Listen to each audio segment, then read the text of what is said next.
FM 105.7 and AM 1340. WKGN Knoxville and W289CU Knoxville. Fanrun Radio. Pretty fired up, pretty focused, pretty prepared. Thanks to our friends at Calhoun's for having us out last night. Calhoun's on the river. Sexy Lancey, you played exquisitely. Lauren, you sang like an absolute songbird. And here we are, ladies and gentlemen, boys and girls, chillins of all ages. We're fired up, focused, prepared to be with you today on a day where it is the day we find out who we're going to see in March Sadness. And I want to shout out some folks that came out. Orange Blood came out and saw us. There were some other people there last night supporting the program. Thank you. We'll be there Friday. Be right back at Calhoun's on the River on Friday. It'll be obviously different weather. Kind of a bummer last night that this weather came through and it was as cold as it was. And I mean, just, but they have that patio now where they can close it down there, and it's very, very, very, very nice and warm and toasty. Roasty, toasty princess. And just a fun day. Fun time to be alive and well. The green beer was a-flowing. We were pump. All right, Brian Hartman. What is the percentage? What is the percentage? David Speaks wants to know over here before we get our guest in. Brian, how fired up are you for the tournament right now that you got a little taste of it last night, a little morsel?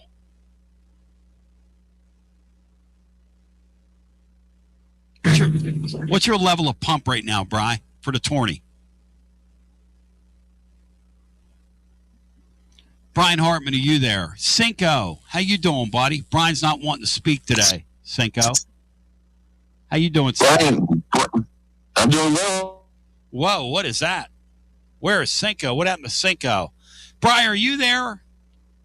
What's going on with Brian here? What's going on with my guys? All right, let's reboot them, Laura. Reboot them. Okay, we got Jerry Palm coming up.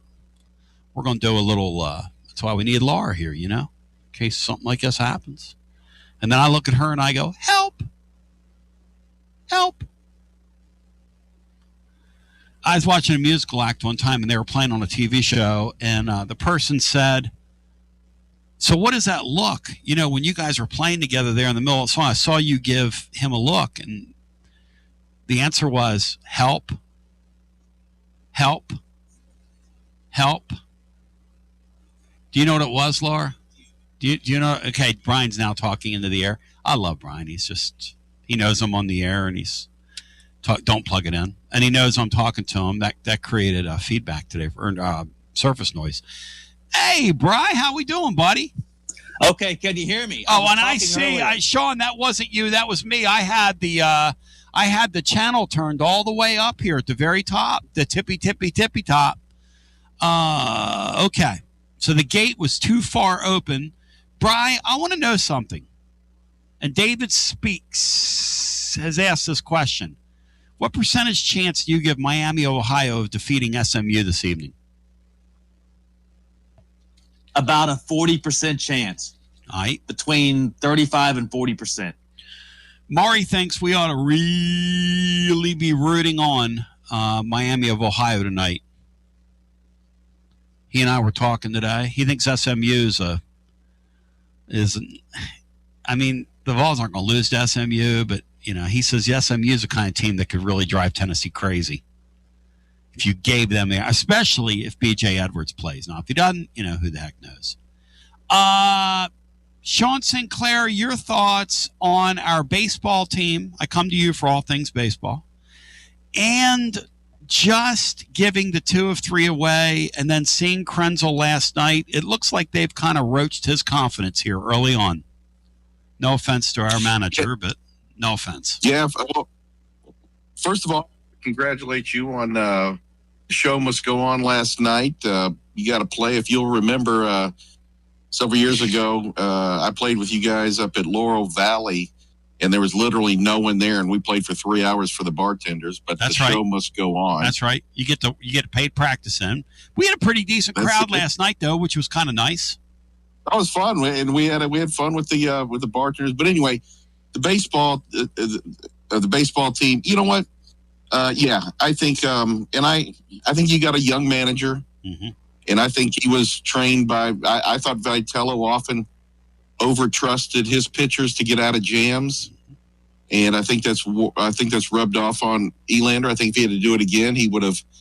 And your guy, our guy, Will Heflin, came right out and said it. I think that was a game that we gave away with some curious pitching management. But I saw some good things. I saw a team that was scrappy. Last year, that team would have folded. This team has, I think, a little more juice to it. I still think the pitching is good. But we're still young, and we got to get some of these guys going like they should be. I'm not sure. I've seen enough that I don't know that this is I'm not putting a ceiling on anything, but I'm not sure this is a surefire Omaha team. I think this is a team that's going to probably, I hope, is in the top third of the SEC, but certainly top half, because it seems a lot of other teams are struggling as well, so you never know.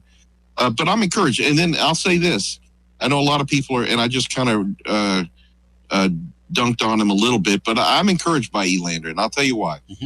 Vitello in front of a mic was gold, and he said a lot but didn't say much, in my opinion, when it came to the baseball game. I've been very encouraged by Elander. People ask him direct questions, and he tells them direct answers. The other day, he talked about how his team was immature in the batting. He's talked about free 90 feet, and you just can't do that. So I know he knows the game of baseball. I think it's just a little bit different when you move over to that manager side. But I'm encouraged. I really am. I hate to lose Sunday. We gave that away. That's an unforced error, but I'm encouraged. So pretty excited today. Yeah, I come out of that Georgia weekend extremely encouraged. It kills you that you don't get 2 out of 3. I'm so encouraged, though. I saw a gear in this team that I didn't see in last year's team. And the gear is the fight, the passion that they played with, the way they looked like they were playing for each other.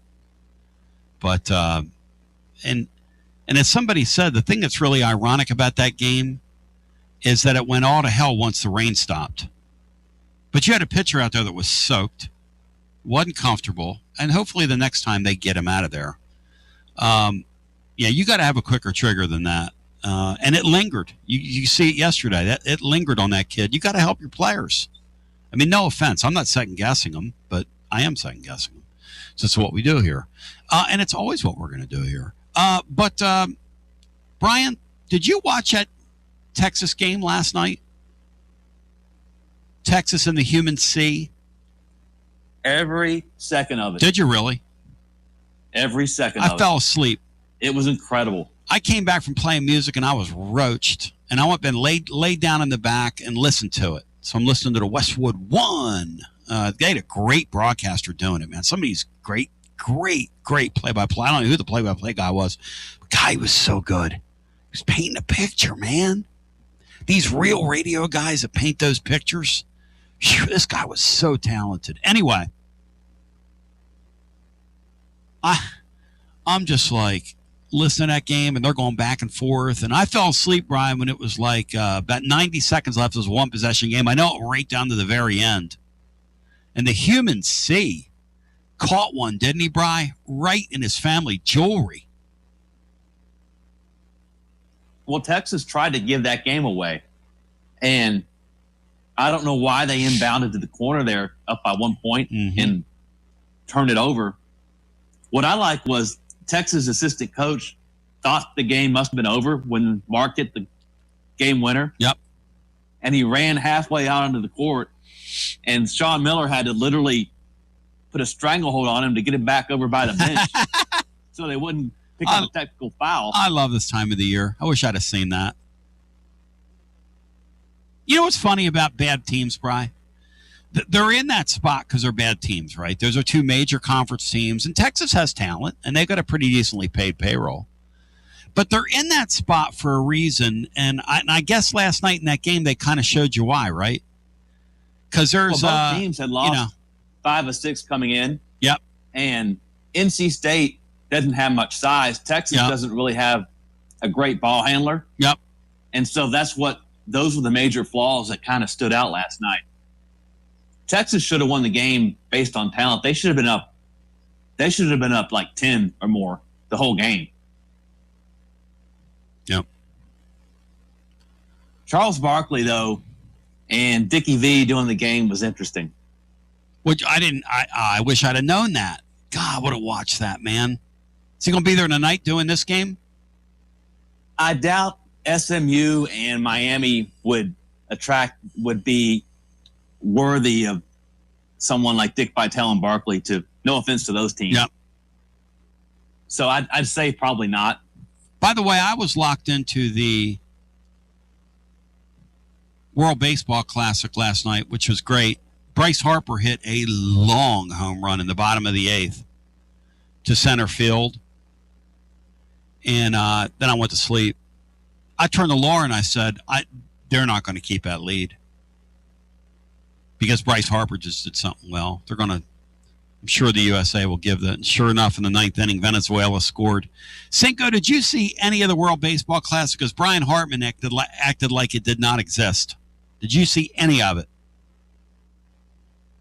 You know, Tone, I didn't watch it live. I watched the highlights of the U.S. game, and I certainly bleed red, white, and blue. But, after what that country, Venezuela, has gone through, I'm not trying to be political here at all. I assure you that stuff bores me.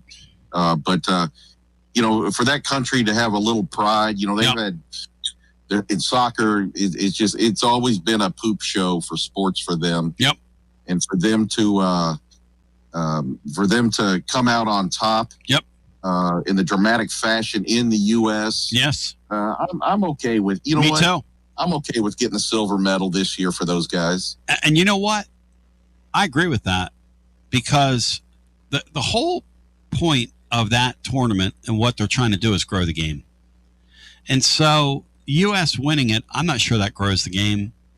Now, it's interesting. That's a pretty great U.S. team out there. Obviously, it's not the best team we could put on the field, but that's pretty freaking good amount of talent the U.S. had out there. It just shows you that the sport around the world has really grown. I mean, it was a huge upset for that country to hold the banner at the end of the day.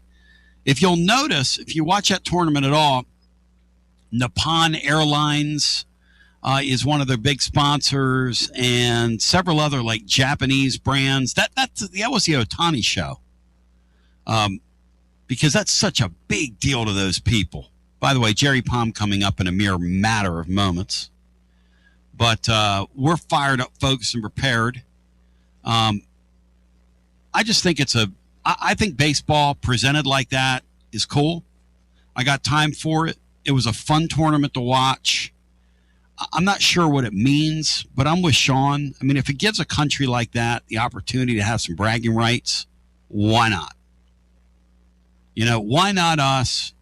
Why not now? And it was fun to watch. And look, both sides went out there and played hard, but you could tell for those guys, that's bragging rights. I remember we had Jose Rio on during the last World Baseball Classic, and he's Dominican, and it was after the Dominicans got whacked by somebody, and he said, listen, he said, these guys are huge stars and are huge in our country when they go home. He said, I'll tell you this right now. He said the countrymen in their small villages and where they live will get all over them for the way they performed here. They're going to jump all over them. So those guys, when they hear about it, or when they play out there, they feel it. So, but Cinco's right. Venezuela is they're a country that kind of needed some good news.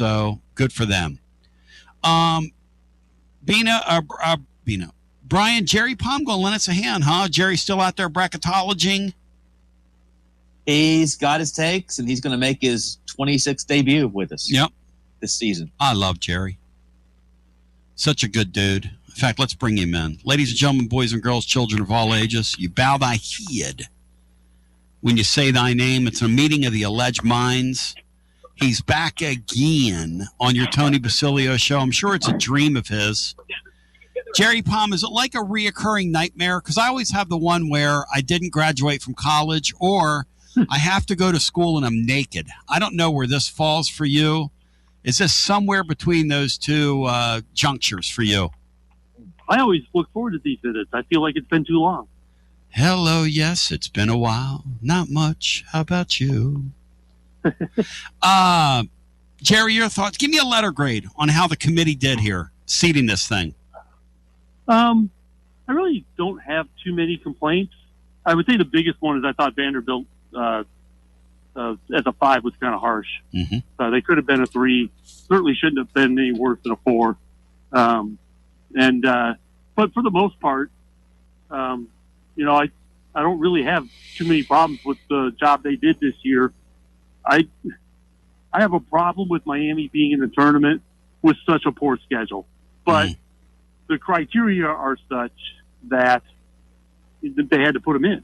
So, but it's funny because wins above bubble, relatively new stat to the team sheet just last year, had that much influence on which teams get selected. It's not much in seeding, but in selections, apparently it's a huge thing, and it's and that's what Miami got in on wins above bubble alone.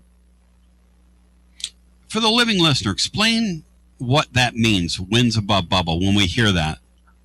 Yeah, it's basically how an average bubble team would do against your schedule, minus how you did against your schedule in terms of the number of wins. And it's obviously it's a calculation, and it's advanced math, but still, that's basically it. So they were 39th in wins above bubble last year. 46 was the worst to get in, and I think it was everybody 42 and below, and then only a couple above that. So, they were in that range again this year. We don't have a lot of historical data to consider things to be trends yet, but certainly, their strength of schedule's well over 100 spots lower than any team to ever get an at-large bid. They're horrible in the predictive metrics. And, they're going to be a huge underdog, maybe even in the play-in game, but certainly after that, if they get by it. And I'm not even sure they were the best team in their league. I actually thought Akron was. Great Jerry Palm breaking it down scientifically. Yeah, it's such an interesting thing, right? And the criteria always moves. And so for people like you, you've got to keep up with it because they're constantly adjusting and fiddling around. What's their next initiative, do you feel like, that they're going to focus on now that we've got this wins above bubble thing going? What's our next step? Well, and that's been a pretty well thought of stat since it was created, and I can't tell you how long ago that was, but it's not exactly old. But as to what's next, it's hard to say. I don't think they're going to do anything like put the predictive metrics in charge. Because that's not really what they're trying to reward. So, and it's actually kind of odd that they're even on the team sheet since it's so much not what they're trying to reward. I think that's maybe more for show than anything else. But, you talked about like the standards move. What really moves is the people. They have new people turnover every year, and they come in with their own, biases as to what data is important to them. That's just there's new individuals that might think differently about things, and so things may look like they're changing every year, but it's really, I think, the people that are changing. Well, Brian Hartman brought a good point up. It's almost like the SEC tournament. I mean, not that I care what happens with SEC teams, because I really don't, aside from my own. But it's almost like the tournament didn't happen. Arkansas gets sent out west, and they kind of flash through the thing, and they get to be a 4 seed, way, way far away from home. Meanwhile, like you're saying, Vanderbilt's at least a seed line, if not 2 seed lines higher for the way they played and finished, and we saw them a couple times at the end of the year, and they're, hey, man, to quote Mr. T back in the day, I pity the fool. I mean, that's going to be a tough out. And to have them on the 5 line, I mean, basically, you haven't done anybody else any favors putting them on the 5. No, I agree. When you underseed a team, you're not just hurting that team, you're hurting the teams that they could play. But one thing you have to keep in mind is that the conference tournament is no different than the regular season. All games count the same. They're no more important, other than one of them decides an automatic qualifier. In terms of the totality of your resume, they're 1, 2, 3 games out of 35. So a lot of people look at the conference tournaments, because there's a championship involved, but also, it's the last thing you see of these teams. But the committee doesn't value the conference tournament games individually any more than they do individual regular season games. The great Jerry Palm joining. Yeah, there just didn't feel like this year, with it being like the softest bubble in forever, except from Bruce Pearl kicking up a little dust. There didn't seem like... That didn't change the quality of the bubble. That's exactly right. I mean, that's your point. The quality of that bubble this year, if anybody that wants to expand that tournament, Jerry, is out of their damn minds. I agree, 100%. And it's been the last 3 years. Like, this one was worse than last year's, and last year was worse than the one before, and that was probably the worst of all time then. So it's not getting better at the bottom of the bracket. It's getting worse. And a part of the reason for that is the 4 football major conferences, in particular, are getting all the money. That's right. And so when we'll say Miami of Ohio gets a guy that's good enough to play for one of those other teams, they're going to go buy him. That's exactly right. It's hard to maintain. That's exactly right. Your best players at that level, and so then the gap between those 4 conferences and other sports can change as well, and that's what's happening here. And I actually fear for the Big East, because the Big East is still a major conference in college basketball. Totally agree with that. But they only have one FBS football program, and that's UConn, and they're not exactly pulling in big bucks in football. So, we're starting to see fewer at-large teams out of the non-major conferences, fewer at-large quality teams out of that group, which is why there's fewer teams. And I just think that gap's going to get bigger. It concerns me that gap is going to get bigger, and that this tournament that we love ends up really suffering for it, and maybe even going away in this format. Because, Jerry, the essence of the tournament is David versus Goliath. We still want to believe that one shiny stone, man. Yeah, that one shiny stone, that one knockout shot with that shiny stone, it can still happen right before our very eyes. Yep. And NIL is going to, NIL is going to inhibit that. There's no question that's true. Yeah. So how about this? When we look at, now we've got a new thing where we've got the AFC and the NFC, and we've got people in my chat here over on YouTube. Like, we've got 160 people watching us live there alone, which is a really good number for a long form program. That's a 3-hour long show in the middle of the day. And then a couple thousand will view it before it's over. But somebody asked a question, Jerry. They said, why would they value the Big Ten tournament? They moved Purdue up from an 11 to an 8 overall in the tournament. But they don't value the SEC. Some really good teams on the way there. I mean, Purdue beat Michigan. I mean, that's the big win that Vanderbilt didn't get. But Vandy beat Tennessee. How about Vandy beat Florida? Vandy beat Florida. That's comparable to Michigan. I don't think it's comparable. Yeah, they're both 1 seeds, but it just Purdue is like an elite team off their home floor. Yeah, they're in the Big Ten. There's 5 home losses this year. Wisconsin was the worst team to beat them at home, so none of those losses were to bad teams, but just a weird year from Purdue's perspective to get like 3 years worth of home losses in this season, and then they still end up a 2 seed because they were great off their home floor in non-conference play. They always play a great schedule, and then run through their conference tournament, beating 3 more really good teams along the way, and one of which is Michigan.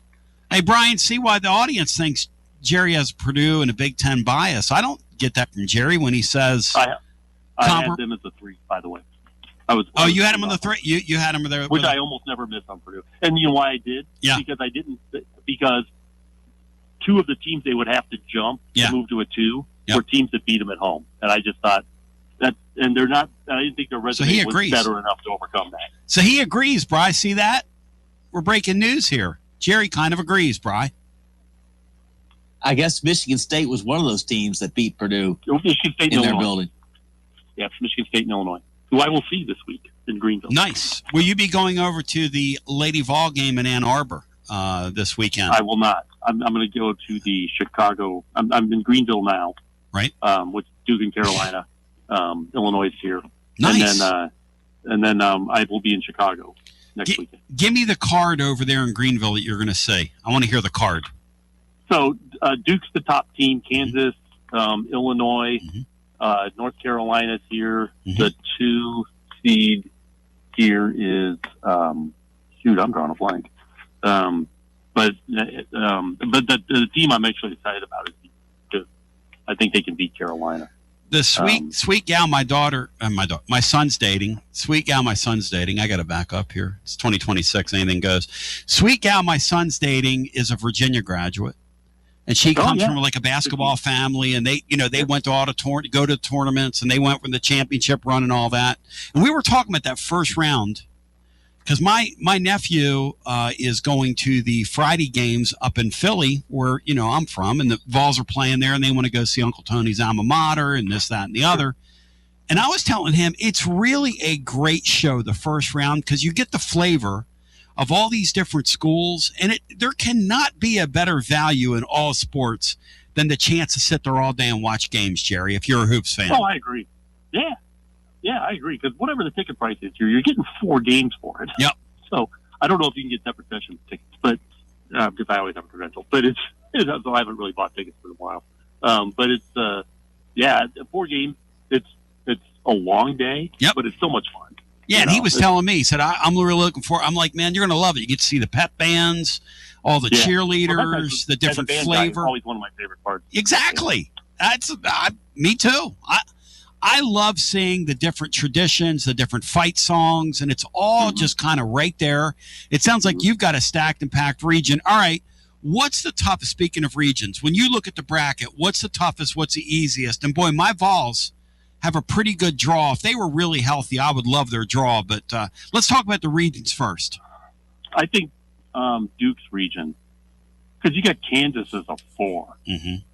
And, man, that's a good team. And I'm not saying they were underseeded. They were not, because they had a hit-and-miss year, in part because Peterson was in and out of the lineup.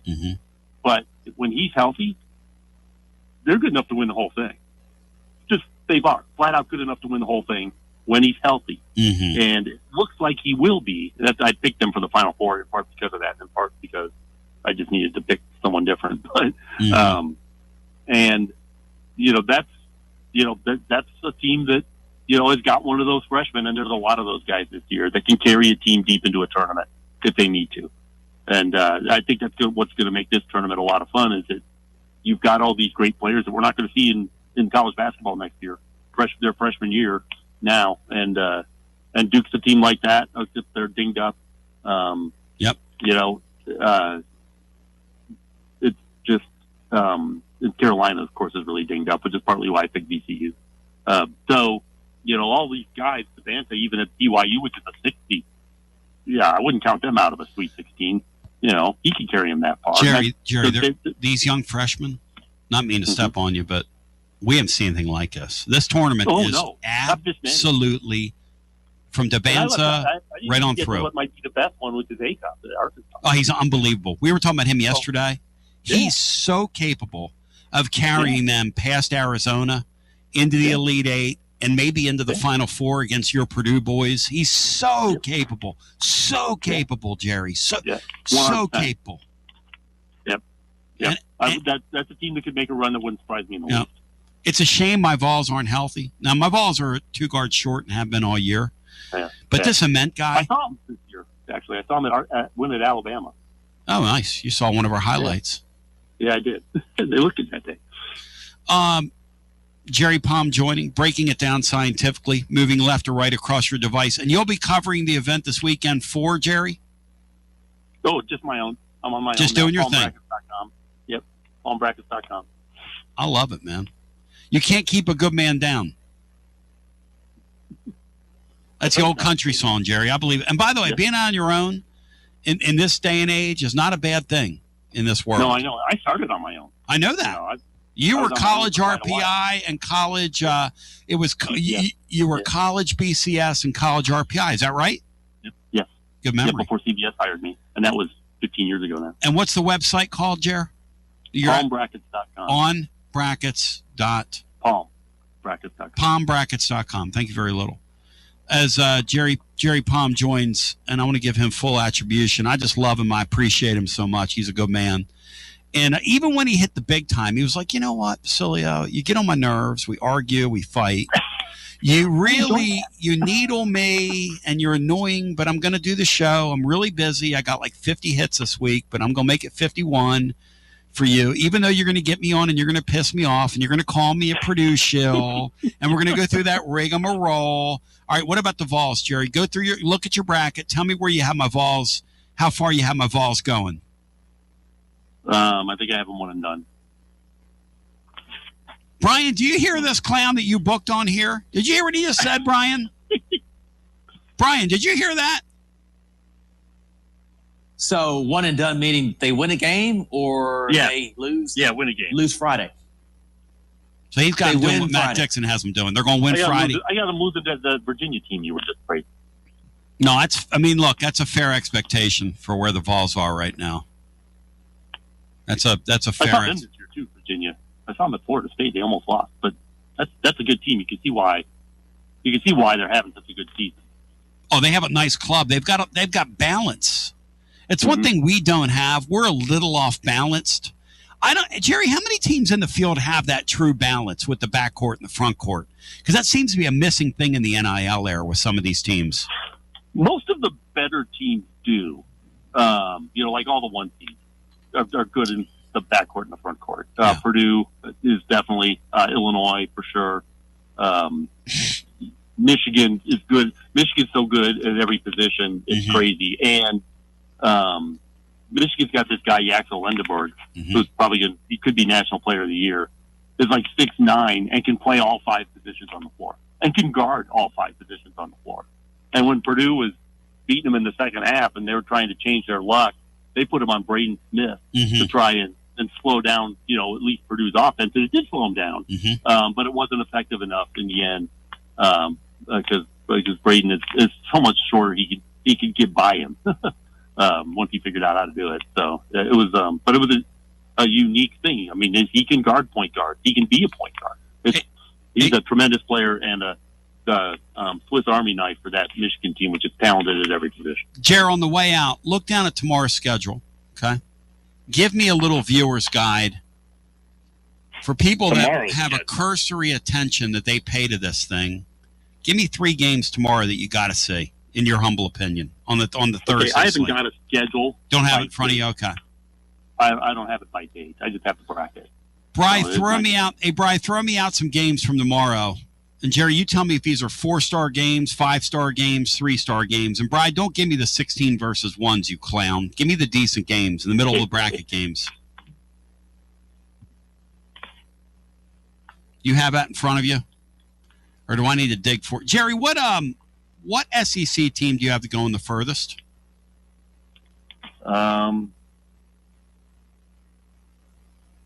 Probably Florida. But I don't have any in my Final Four. I have Michigan and Illinois, Kansas, and Arizona. Give me your thing again. Give it to me again. Michigan, right? Arizona, Kansas, and Illinois. Wow. All right, let me give you the schedule here, Jerry. You tell me what sticks out to you. You ready? This is tomorrow. I got TCU, Ohio State, 8-9 game. Nebraska, Troy, 13-4. I've got South Florida. By the way, Nebraska looking for their first all-time tournament win. I know, isn't that great? Against Troy of all teams, so somebody's going to make a little history there, which is kind of fun.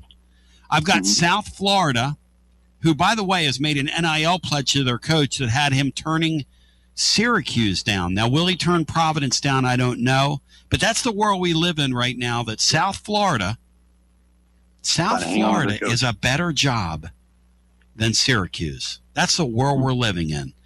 You've got South Florida against Louisville, the 11-6 game there. It's 1:30 Eastern time. You've got High Point and Wisconsin. High Point, a rich mid-major program with a lot of money. A 12-5 matchup there. You've got McNeese State and Vanderbilt. You've got Hawaii and Arkansas. You've got VCU, North Carolina. Jerry, you like VCU? You like Phil Martelli Jr. to get the dub? Yeah, I do. I think that they're feisty. They're physical. They won't be big like North Carolina could be big, so they'll have trouble with North Carolina's size. But North Carolina's down their point guard, and that's obviously a big problem. And I think VCU can harass their backcourt and maybe get some points in transition. Texas and BYU, Jerry, talk to me. I have BYU in the Sweet 16. AJ DeBanza. I mean, I think not having Saunders is a problem long term, which is why I don't have him any further than that. But I think they can get through 2 games. Buckyball with St. Mary's tomorrow night, 7:35. Wisconsin. Buckyball would be Texas A&M. My boy against St. Mary's out of California. Up here, Buckyball is the Badgers because they're Bucky Badgers. Yeah, it's annoying. Yes. No, I don't like A&M. No, that run and gun stuff, that's fun, but you're not going to win with it. Moving. Not long term. Ask Kim Caldwell. St. Louis, another interesting thing I found out. It was on D1 Ticker. This is the new thing now. So the Shirts guy is a hot young coach. He started with the Rail Splitters right up the road from us here. Lincoln Memorial University, did great stuff there. My cohort Bino would go watch them in the tourney when he was there in their tourney.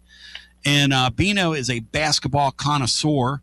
Anyway, St. Louis is he signed a deal there recently, but he didn't take a bunch of money for himself. What he's doing is they've given him an NIL commitment, Jerry. $6 million, $8 million, $7, $9 million. They're kind of stair-stepping what they're doing. That's the new thing now, and you will dominate mid-major basketball when you have a $6 to $8 million. Yeah, that's what they're doing. I don't think I don't like the form they're in now, so right. I didn't pick them to win this game. But I think the program though is in good shape.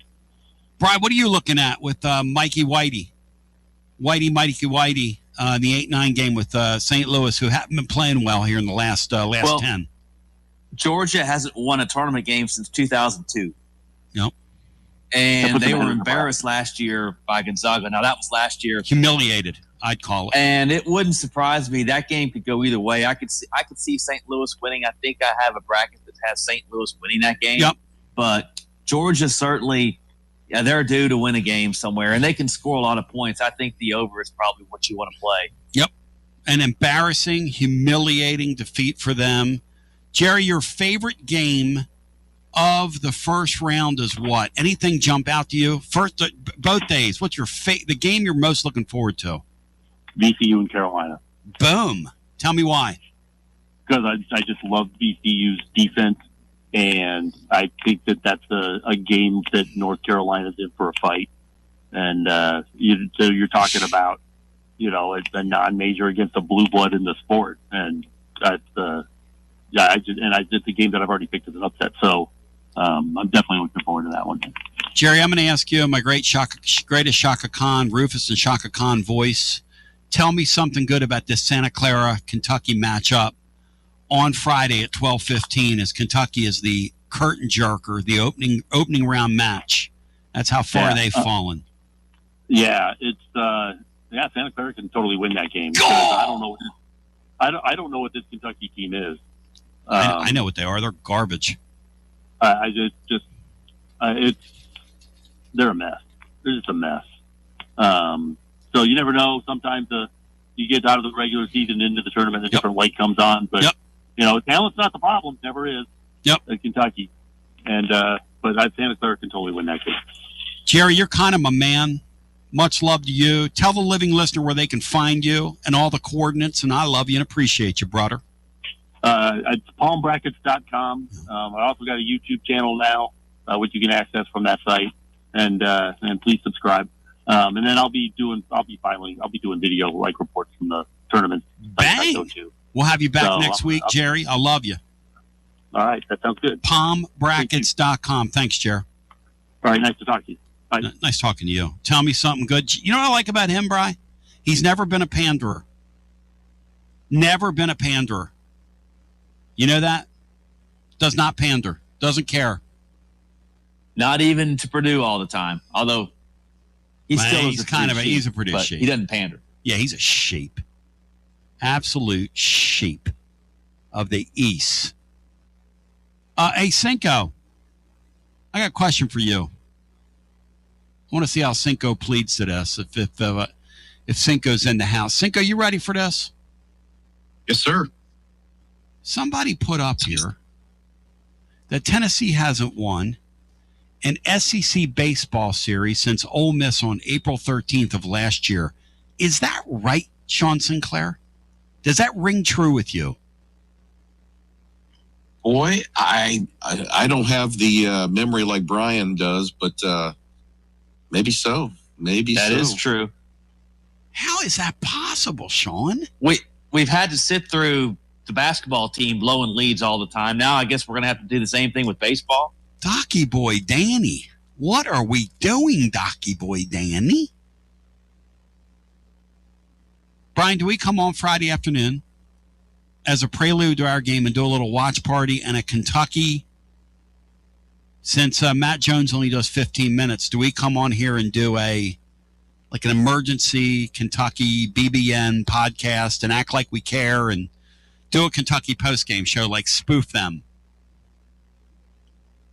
Or maybe we go all the way and we get our guy up there and give him a chance on doing some postgame with us, Bri. What do you think? Well, if Kentucky wins, I don't think we'll want to do that. Brian, I mean if they lose, you goof. I'm not doing no damn postgame if they win. Jeez Louise, Brian. I mean, we gotta get it together here, as the old song goes. Baseball team really needs a sweep this weekend, but we don't worry about sweeps. We need to get 2 out of 3. Need to end that funk. A year in between. Last year was a goofy season. You had Tony Valls out there starting a game on a Friday night. Literally, because we played music that night, literally thought I was going to get electrocuted. And then I got in my car and I heard that they tried to start the game. Then I called Matt and he said, "Oh my God, Tony, it was the craziest thing I've ever seen." He said it was absolutely lightning popping all around. And Tony's out there, start the game. Start the game, start the game, start the game. And then Tony says afterwards, well, he tells somebody, I got a different forecast. Where'd you get it, Tony?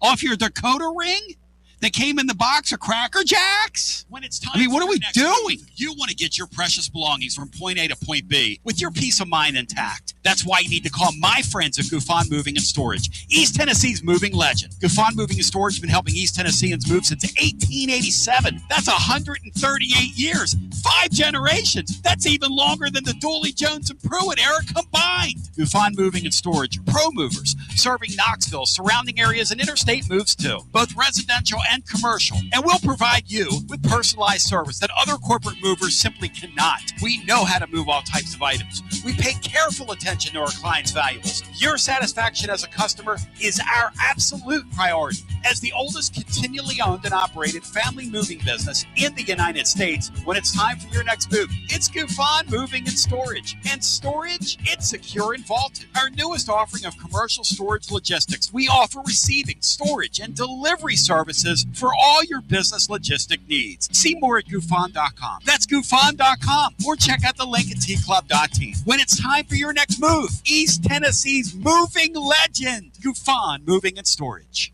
Life never stops moving. And between the 30-minute commutes, daycare pickups, weekly soccer practice, Tuesday night yoga, X number of coffee runs, and that weekend trip to Grandma's, you're racking up the miles. What you need is a tire that can keep up. A tire designed for doers. A tire that's going to last. Like the exceptionally long-lasting Michelin Defender tire. With an 80,000-mile warranty and the safety and comfort you expect, you can forget all about the miles ahead and focus on getting to your destination. or conquering your to-do list. Fleet Tire, I-275 exit 1B at East Woodland Avenue in Knoxville. That's Fleet Tire, I-275 exit 1B at East Woodland Avenue in Knoxville. Fleet Tire.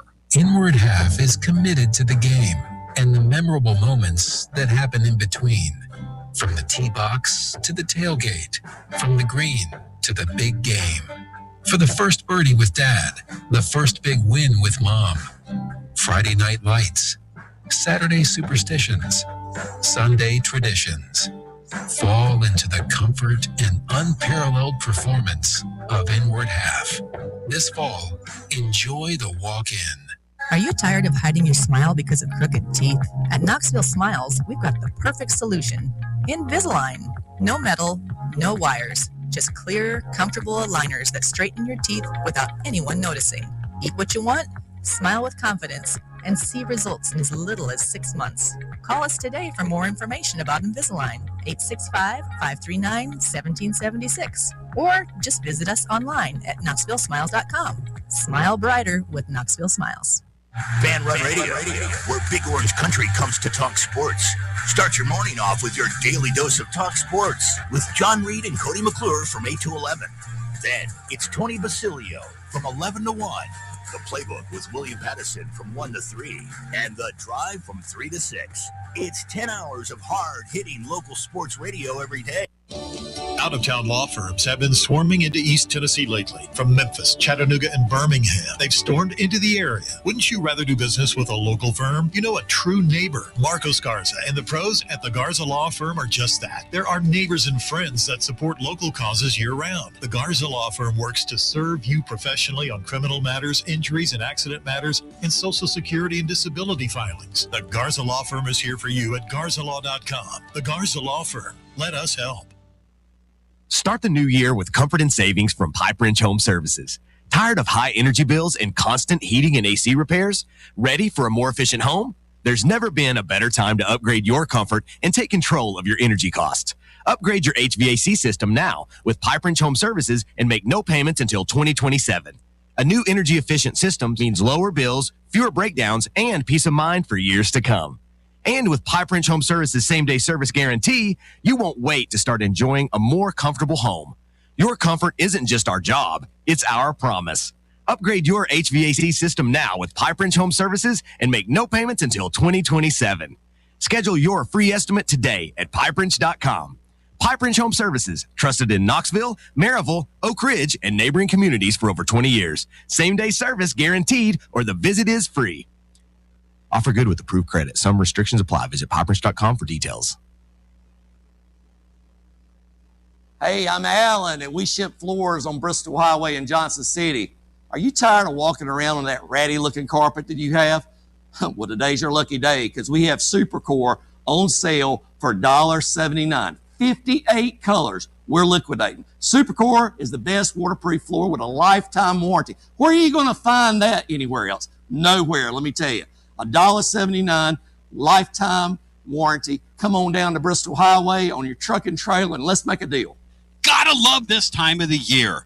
Hoops here, home runs over there, and you've got to get your Tennessee on. And there's only one place, the best place to shop for your officially licensed Tennessee volunteer gear, Alumni Hall. Hands down, the best store for Vol fans. They've got the latest and greatest apparel for the entire family. Hats, man cave items, decor, and more. Get your Vols grill cover, a plate for your burgers, and of course, that chef's apron for all that outdoor grilling this spring. And accrue those rewards and watch your balance grow online or on the app. We'll see you at Alumni Hall and alumnihall.com and G to the B to the O, Alumni Hall. TB back with you. Rodney Garner, get well. Shout out to T. Martin, who goes back to LSU. Brian Hartman, you were pointing that out. So Lane Kiffin giving T. Martin a landing spot to keep his coaching career alive. Your thoughts on that, Brian? Going to be an offensive analyst for the Tigers. Yep. And Lane Kiffin is a good guy to be an offensive analyst under. One of the 180 people that, no doubt, 180 coaches. What do you think, Cinco, the old school guys would think if they could come back and see what's become of college football, where you have a staff of like 200 people under you, when you used to do it with like a staff of 6? Well, when we were in school, there were only 2 GAs. That was it.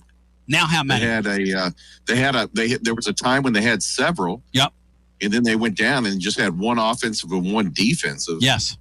And now I can't even say. Well, I'll tell you what. Not just football, but I was watching the baseball game, and they would show the dugout, and there were 4 or 5 people in the screen that weren't players. You think one of them could say, "Hey, why don't you go change that pitcher?" Anyway, one thing about me, I will take a dead horse and I will beat it in the compost. In case you're interested, and it's really tiring. I get sick of listening to this show. I got to be really honest with you. A guy walked up to me last night, a real brain donor, and he goes, "I used to listen to your show all the time." And I looked at him and said, "What do you do?" And he said, "Blah, blah, blah." And I said, "Yeah, I used to have insurance with you." I just kind of walked away from him. So pretty fired up folks are prepared here. Here's the deal. I get sick of blowing leads in multiple sports. That's what I'm sick of. Blowing leads, Bri? Yeah, like having 20-point leads in basketball and 5-0 double-digit leads in the second half, and just seeing that happen. And in baseball, we're starting in on that too. That's a great point, Brian. When you have sick of that. When you have a 5-0 lead at Georgia in the rain, and you have the bullpen advantage, and they're going through their relievers like they're Dixie cups, and they're just throwing cups on the ground or solo cups at a barbecue. And they're down to their last couple of solo cups, and you got a whole big stack of them over there. How do you lose that game? But I digress. So this weekend, Cinco, becomes kind of a big series for the Vols all of a sudden, and here's why. Because now I've got to go to Vanderbilt next week. I better at least get 2 out of 3. I'm going to say there's a little pressure. There's always pressure in these SEC series. But in light of the fact they haven't won a series in over a year, that's something that will become more of a focal point if it becomes more of a focal point, Sean, and you don't want it to become more of a focal point. Yes or no? Well, you gotta avoid being swept away, and you gotta win 2 of 3 at home. That's always been the gold standard. And then what separates the other ones is what you do in that third game. So, yep.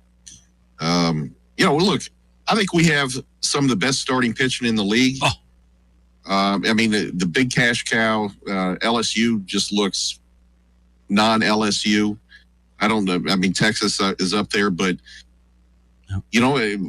again, I still think I hate to say the bats will come alive. That's like when I make fun of my friends that say we just need to hit a few more shots in basketball, but I still think we're going to be okay. These guys are going to hit. I mean, there's too much hitting for it, not for those guys. Not what I liked about the weekend, and Heflin was doing the post-game show. We jumped up and we're high-fiving. He jumped me up and hugged me and was like, "We're back, we're back, we're back." And then I'm like, "Hey, Will, sit down." He caught the ball, and he goes, we're both looking at it. Every Tennessee fan alive thought that ball was out of there. Cinco, the size of this freshman quarterback. I was on with George Plaster yesterday, and I was bragging on this kid. I'm hearing really great things about him. I'm hearing he's really mature. I'll tell you one thing. For an 18-year-old kid, he's got the body of a 21-year-old. I told Kelly Holcomb, I said, I want you between now and next week to go look at some video of that kid, and I want you to report back to me. When I come on here next week, I want you to report back to me, big boy. Your thoughts, Cinco, on just the physical prowess of that kid. Big kid, good-looking kid. And then I like that. And then the kid they've got committed for the upcoming year, I think he got the MVP of the tournament down in Atlanta, like Elite 8 or something like that, as just a 3-star. I mean, big, massive kid. If you haven't seen Derek Gibson, maybe, I can't remember his name, but just a big old monster. But yeah, looks good. I caution everybody not to read too much into these highlights you see from practice. I saw someone talking about how things look sloppy. Freshmen didn't look like 5-star. Of course they don't. They're breaking down the kids right now. That's right. And teaching them, and they'll get sharper and more crisp. Well, Kelly asked me yesterday. It's just ridiculous. I heard someone talking about the way they ran a wide receiver route. And it wasn't like what Kippy Brown had juniors and seniors doing back in the day. As a freshman, I mean, your second day is for you. You're just teaching them. So everyone needs to calm down. Well, Kelly asked me yesterday, he goes, how did the wide receivers look? How the hell do I know? That's what I said to him. I said, they got some quality guys back. They got some guys they like. The issue with this team, look, they're going to have enough on offense to be formidable. We all believe that. I believe that. We believe that. The tail of this team is going to be on the defensive end. Like, you got a first-year coach who, in his first year with Penn State, who, by the way, had a bunch of NFL players out there, which we don't. We have a few on defense, but they had a bunch of them. Took a step back because his defense, there are growing pains with his defense. The trick here this year, and maybe that's what went into that 6.5 number, Bri, that we saw that Vegas released on Tennessee's win total, which I think was jarring to some people. Not so much to me. My first inclination, we talked about what's a par last week on the air, was I think 7 wins next year.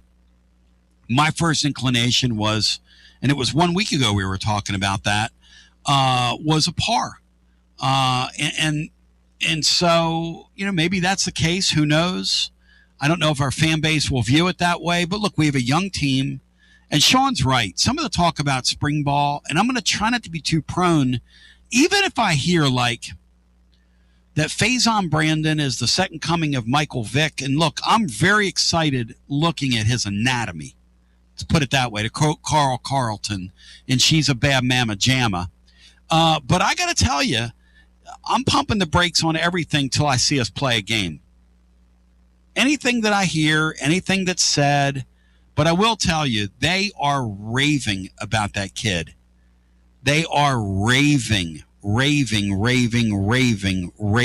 about that kid. Now, look, and I know Knowles brought some guys from Penn State with him to help with the transition, and hopefully it does.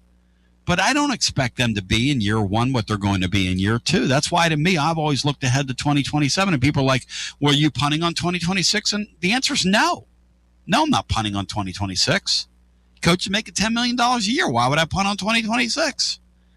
But I was always of the belief, and I did this when the Joey Aguilar case was, I'm not bandwagoning it here, but when Joey Aguilar's case was in full bloom, my take was, and this is just it, my take was, I want to see the kids play because I want them to get experience for 2027. Because if Aguilar was back this year, they were going to play him full time, and I don't know that it would have served the program long term. I'm sorry. Because I don't know that you're, what was your win total going to be with Joey Aguilar, Bri? What do you think the Vegas win total would have been with Joey Aguilar, Bri? What do you think? It probably would have been maybe 7.5, 8.5. It's 6.5 now. Sean, what do you think with Aguilar? 7.5. Yeah, I agree with that. Maybe one more. And so here's my point. If you're going to go 8-4, okay, or 7-5, play your kids. Play your kids. And let's grow. And let's all do this. Let's all look to 2027 and go, hey, let's get in the playoffs in 2027 and win a few playoff games. That's a nice goal. That's a nice goal. Here's the thing about it. After getting fried publicly over the Nico stuff, I'm not doing that again. When I hear all this rave review stuff about these guys thrown against air, here's my thing, okay? You ready? When I see it on the field, is when I'm going to believe it. When I see it on the field is when I'm going to believe it. You can tell me all about these film guys that break the thing down. Listen, when I see it on the field, when I see you function on a college football field is when I'm going to believe it. And not 1 second before that. Great day on Fanrun Radio. William Pattison up in an hour. We've got Watson Brown up next. Dubsy and the gang got a full complement for you as we got a game tonight that's going to decide who we see on Friday. It's Miami of Ohio Ramir's alma mater against SMU, former home of the ice handler, who's... And by the way, will B.J. Edwards be on the floor tonight? Brian Hartman, will B.J. Edwards be on the floor tonight? Yes or no? Talk to me here. Brian Hartman. I'll say no. I'll say yes, he will be. Yes, he will. How effective he will be, I don't know. Right. So, according to Diskin said, I'm looking forward to 2035. That'll be our go year, 2035. Or somebody on here dissing Matt, saying that Matt's negative. Matt's not negative, Bri, is he? Is Matt negative? I don't find Matt negative. Of course not. Of course not. Of course he's not. But you people, you're the keyboard warriors. You're the keyboard warriors. You're the person hiding behind a fake name while TGMD brings it every day under his own banner. Watson Brown, presented by Simpson's Meats after this. You're listening to FM 105.7 and AM 1340, WKGN Knoxville, and W289CU Knoxville, Fanrun Radio. It's the hottest post-game show on the planet. Garza Law. Fifth quarter fan reaction. Fan reaction. As soon as the final gun sounds, we're live. Hi, I'm Jim Simpson, owner of Simpson Meats. When's the last time you grilled a really good burger or steak? One your friends still talk about. Our goal at Simpson Meats is to make that happen every time you have a cookout. All of our cuts of meats, steaks, burgers, briskets, and pork are always fresh, flavorful, and sustainably sourced. We are family owned, so we know the importance of knowing how and where your food is raised. We have been putting quality first since 1888. Visit our butcher shop off Lovell Road or online at simpsonmeats.com. Okay, so we really need uniforms and equipment for this season. Can I trust you with that? Cool, I'll just order them online. What? Yeah, I'm going to hop online and I'm going to get them ordered. Hold up, that's not a good idea. We shouldn't just spend money on some random online retailer, okay? I mean, it seems pretty convenient. Trust me, it's a terrible idea. Let me simplify this for you. SM Athletics. Okay, how do you pronounce it? SM Athletics? They're the go-to for uniforms and equipment, whether it's for universities, high schools, youth leagues, you name it. So why wouldn't you rather go with professionals who can guide us through the process, design the perfect uniforms, and deliver the best equipment? Yeah, I guess that makes sense. What's the name again? SM Athletics. Right. It's definitely smarter to go with a company that emphasizes customer service, fair pricing, and, of course, excellent products. Exactly. So, yeah, I guess it's settled then. For uniforms and equipment for all sports, it's SM Athletics. When a dangerous, overgrown, or storm-damaged tree is threatening your home, your car, or your family, don't risk it. Call ECR Total Landscapes, your local tree-cutting experts. From precision tree removal and trimming to emergency storm cleanup, ECR Total Landscapes has the equipment and the experience to get the job done safely and efficiently. Call today to set up your free estimate, 865-384-2012, or just go online to ecrtotallandscapes.com. Josh Collins at Collins Insurance Agency. At Collins Insurance, we strive to ensure our customers receive better coverage along with bigger savings. Our community is important to us. We want to provide exceptional service to our customers. Anybody can provide great rates, great coverage, but can you also get great service? And hey, don't just take my word for it. What's up, everybody? Zakai Ziegler here. My family turns to Collins Insurance Agency for the best service, coverage, and price. So don't just go online and get some random insurance. Experience the Collins Insurance difference. Like he said, experience the Collins Insurance difference. CollinsInsuranceTN.com. CollinsInsuranceTN.com. And hey, their Mama Zizi approved. CollinsInsuranceTN.com. Thank you to Josh Collins and Zizi. One more thing, Tony. Go Vols. Yeehaw! I've been hooting and hollering ever since I started betting with the VIP Play app. VIP Play has more than 200 leagues. Every bet type you can imagine. Live betting and live hosts, all with 24/7 support from real live people when you need them. Start betting better with the VIP Play app today. Don't be a better, be a better with VIP Play today. VIP Play coming soon. Gambling problem? Call 1-800-889-9789. Must be 21 plus and located in Tennessee to bet. Achillio here, and my friends at Carnes Motor Company started with a dream over a quarter century ago. I met Rob and Brian back when I still had hair, and they were working at a huge dealership in West Knoxville. But they told me back then they wanted to sell cars on their terms, and I wanted to do radio on my terms. Their terms, just like my terms, are ultimately your terms. In both cases, you're the winner. A Car Guru's National Award winner with a 5-star rating on all sites, just like our Vols. Everything about buying a car from Carnes Motor Company is no hassle. They specialize in high-quality pre-owned vehicles between the $5,000 to $25,000 range. And if you need to sell a car, they'll either buy your car or they'll help you sell it. Carnes Motor Company also has a top-notch service department. Therefore, every vehicle is rigorously inspected and serviced prior to delivery. So you're guaranteed to get a quality pre-owned vehicle every time. If you need a place for service, they've got you covered. Come be a part of the Carnes Motor Company family and tell them you heard about it from me. Online at carnesmotor.com. Oak Ridge Highway, 1 mile past the Carnes light. Carnes Motor Company.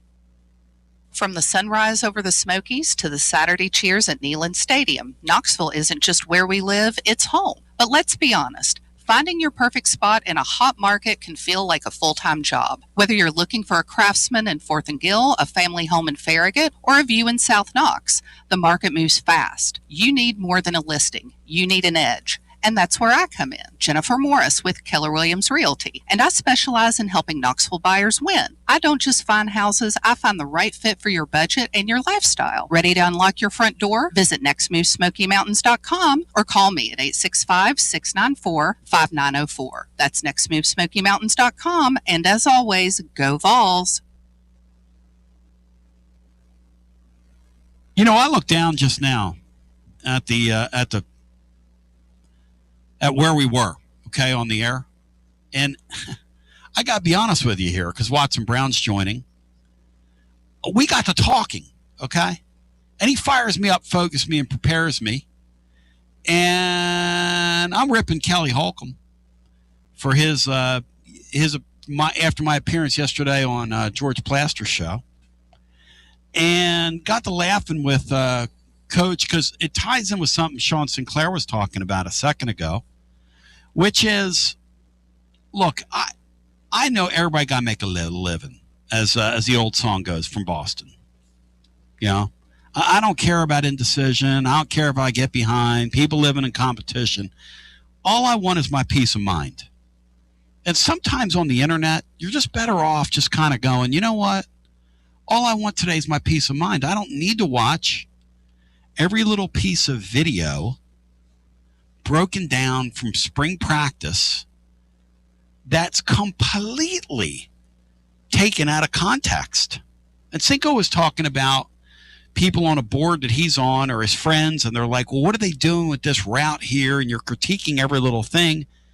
And Sean, for Coach Brown, who now joins, if you can, kind of repeat, Cinco, sort of where you were for Coach Brown, just to give him a sense of where you're coming from. And then we bring Watson Brown in on his Wednesday with Watson appearance here. His spring ball's now here. Go ahead, Cinco. No, say that again, please. Well, you were talking about the fact that people look at film now out of spring ball, and they pull it way out of context. Yeah. And I'm gonna bring Coach Brown in here. Go ahead, Cinco. Well, I mean, the people may not understand this, but if you're any kind of music player, if you play an instrument, I mean, if you're learning a solo, you certainly have to get the solo under your fingers first. And the way I've always done it is you just take the first phrase and you get that under your fingers, and then meaning that you memorize it. That's what we would call it. Yep. And then you take the second phrase and you add the two together, and then you go and then you start building up your tempo, and then you, for the last thing, you start for guitar players, and then you would start adding the embellishments, how the artist does it, their vibrato, their slides, harmonic, whatever. But you certainly, and I equate that with the football thing. If you're, first thing you do is show them the route, have them try that so they can get that under their feet, if you will, and then you start fine tuning and refining. So everybody just needs to calm down. And what we're talking about, Watson, is, there's video now all these schools put out of these practices, and the fans are hungry for it, and I get it. I mean, we're all hungry for it. We all want to see it. But to draw conclusions, to make any kind of judgments from anything that happens in the spring is really kind of silly, Watson, isn't it? Well, yes. It absolutely it is.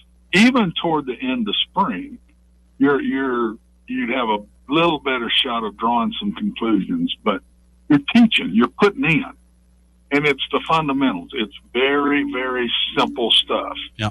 I always, and when I visit other places for spring ball, you were not anywhere close to what your system was in spring practice.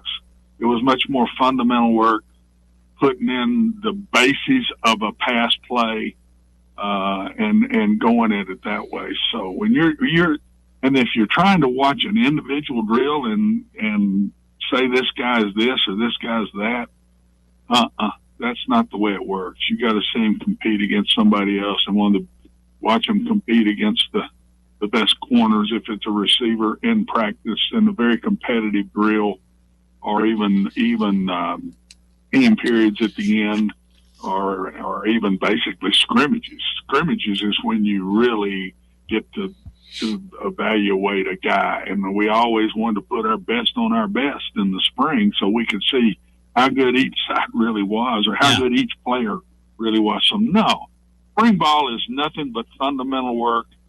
Toward the end, you get into more of the concepts, but right now they're teaching you how to come off the ball, how to come out of a cut, how to run this certain inside route, how to plan off of this foot, cross over with this foot, whatever it might be.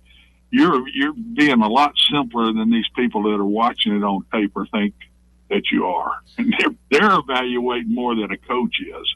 At that point, I'm telling you, coaches is teaching right now, and the evaluation will come as the competitiveness goes on through spring ball. And a lot of times you leave spring ball still not really sure. Well, and that's right, and that's okay. Like if you create some competition, and you don't need all the answers right now. When you look at a piece of tape right now, Watson, and obviously you see things, what sorts of things do you look for? Because one of the things I got yesterday is looking at this Faison Brandon kid. He doesn't look like an 18-year-old kid. That's one of the first things I look at when I see a guy. I mean, that's a huge 18-year-old kid. Outside of that, what do I look at when I'm looking at a quarterback? What do you try to look at when you're looking at a kid's just spring film? If I'm a coach, I'm more watching his fundamentals and how to improve him than I am just watching his talent. Talent's not going to show much in spring ball with a new quarterback because they're learning. And when you're having to think, you're a half a player.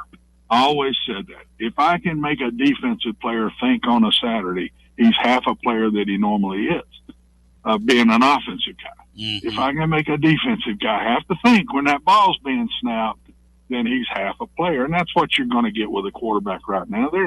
They're teaching. They're not evaluating as much as they're teaching. Yeah, they come in and say, man, he picked this up pretty quick or whatever. But they're watching his fundamentals of his feet. They're watching where his elbow is in his throwing motion. They're watching his eyes and how he's using his eyes as far as some of his high-low game and stuff like that. It's fundamental work. And so trying to draw a conclusion from that right now would be crazy. They may come out of spring ball with their quarterback and that they're going to start with, but they may not. And it's not a negative if they don't. You get it settled by sometime early in preseason, you're doing pretty good when you've got brand new quarterbacks, in my opinion. Now, McIntyre's got a year, so he ought to be better right now. He ought to look better because he knows more of the stuff and is probably relaxed more than the other kid is.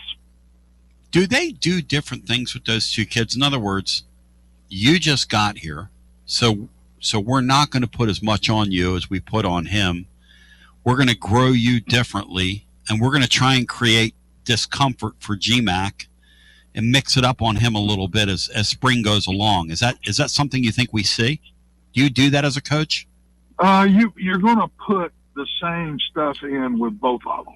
So that's a given. But from there, you're not going to judge the freshman as quick as you will judge McIntyre, who's been with you a year. Yes. You're going to take a little slower, but you're going to put in the same stuff. They're listening to the same things in the meeting rooms. They're watching the same things. The coach is talking to both of them the exact same way. So that's overblown a little bit too. But the coaches will expect McIntyre to be further along. That if he's not, it'll disappoint them, because when you've had a year and a half over basically walking in the door, world now. Well, and therein lies with all these teams, right? I mean, everybody's got a team in flux right now in the transfer portal era. You have all these new players. Fan bases get little glimpses of video that come out of these, and they want to draw conclusions off these little snippets of video that they see. And I don't know, man. I won't be fooled again. Impossible to do. Yeah. If you're doing that, you're guessing. Because the change in a brand new player walking in the door in the first day of spring practice to the end of preseason practice is night and day. That's night and day. Yep. So you can see quickness out of a cut, or you can see speed, and you get excited, say, "Ooh, he's got the burst," but it won't go any further than that because he's learning. It's like you're a freshman again, and you're a junior coming in from the transfer portal, but you're a freshman again because it's a total different package. And it's not that you run an outcut any different than you did when you were at Colorado or wherever. The terminology is what takes so long. That in itself is a complete different world. You might come from a pro style terminology, which is wordy, to Tennessee style, which might be 2 words. And you might be running an outcut at Colorado that, you run an outcut at Tennessee, but you also have to adjust to this coverage, where in Colorado you just ran an outcut no matter what the coverage was. So I can't even tell you how much differences it would be. You're basically a freshman all over again. And that's why I think it's so important. They're talking offense at Tennessee. Tennessee's offense, I think, is going to be okay. Defense is where they need to be talking, because that's where the improvement needs to come from big time. Smart man. And if they're going to be in the hunt for the playoffs, their defense is going to be twice as good as it was last year. And that's what I'd be watching real close, because you've also got a brand new coordinator that's putting his system in completely. That's right. And he lucked out and brought a couple of coaches with him and a few players with him that'll help the other players learn the system. So that's what I'm really going to watch. I'm going to watch the quarterback play, Yep. But it's going to take care of itself. You got 2 of the best freshman young quarterbacks in the country. One of them guys is going to come through. There's no doubt in my mind about that. They'll come through. They may not be Hendon Hooker in his second year, but they're going to be good football players. They're not going to, in my opinion, they're not going to fall off offensively. They'll be solid on offense. When's the last time Josh Heupel threw a quarterback out there and he looked lost on the field? I'm going to ask a living listener that. Well, everybody that thinks it's some kind of big, thing that happened here in the courts here recently. When is the last time Josh Heupel threw a quarterback on the field and it was an issue? His stuff is so quarterback friendly, Tony, that he doesn't overdo them. Yes. He'll be simple just because of the quarterback, so he gets it better. So here's a great example to me, because I was on with you started about this time. Hendon Hooker got beat out, and because he couldn't handle deep enough into the system. Well, then the other guy gets hurt.